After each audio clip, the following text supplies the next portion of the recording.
تريكات وتنظيف البوتاجاز اللي هيخلي معاكي البوتاجاز يلمع وجديد كأن اول مرة. بس اقولك على غلطات عملتها في البوتاجاز زمان قبل ما كنت اعرف يعني، ومش عايزاكي تغلطي زيها. اول حاجة للتنظيف هنسخن البوتاجاز كله، هنفتح العيون ونسخن الحوامل والعيون كلها.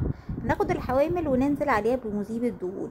انا في العادي كنت بحط فويل او حاجة تحتيه بحيث المذيب ما يأثرش على الحوض، بس بصراحة مذيب الدهون اللي بستعمله ده مش بيأثر معايا، يعني هو حلو بالعكس انا بحسه بيلمع الحاجة. بستخدمه على الستانلس بتاع الحمام بيلمعهولي.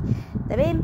هنبتدي بقى مكان ما العيون سخنة نبتدي نحط المذيب، برضو هنلاقيه والحاجة سخنة المذيب كده بيتفاعل ويكور مع نفسه بحيث ان هو يشيل الدهون بشكل سريع. وهتلاقي ان فجأة الرغوة دي بقت لونها بني كده، دي مكان الدهون بتاعتها. تمام. ندعك بقى كله وندعك الحوامل بتاعتنا كويس ونشطفها كويس جدا من المذيب بتاعنا. انا بحب استخدم في لم الصابون من على البوتاجاز، علشان لم الصابون من على البوتاجاز او لم الرغاوي من على البوتاجاز دي بتشلني شلل، يعني بجيب فوطة وامسح واجيب فوطة وامسح. لا، احسن حاجة تلمي بيها الدهون من على البوتاجاز والصابون والحاجات دي هي الفوطة المايكروفايبر.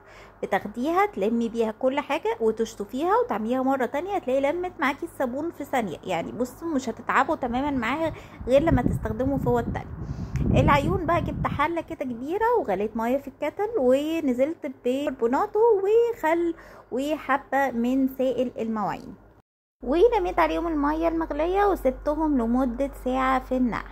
زي ما انتوا شايفين المية لازم تكون مغلية. تمام. انا ما حطيتش عليهم مذيبات دهون لان انا اوريدي بغسلهم باستمرار، فما كانش عليهم دهون قوي فمش محتاج خالص.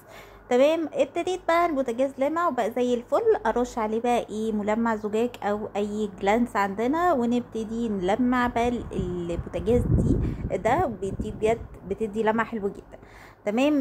ما تغلطيش غلطتي وتستخدمي حاجة فيها سلك او حاجة زي ما انا عملت زمان، والبوتاجاز هتلاقوا فيه تجريحات منه. العيون خلاص غسلتها وشطفتها بعد الساعة، ركبتهم كلهم وحطيت الحوامل، والبوتاجاز بقى زي الفل. مش عايزة حد يستخدمه لمدة سنة، مع ان كل ده هيتعاد تاني بكرة. بس دي كانت طريقتي في تنظيف البوتاجاز. قولولي تركاتكم وقولولي استفدتوا بايه من الفيديو. عجبكم الفيديو متنسوش اللايك والسبسكرايب او فولو من على الفيسبوك.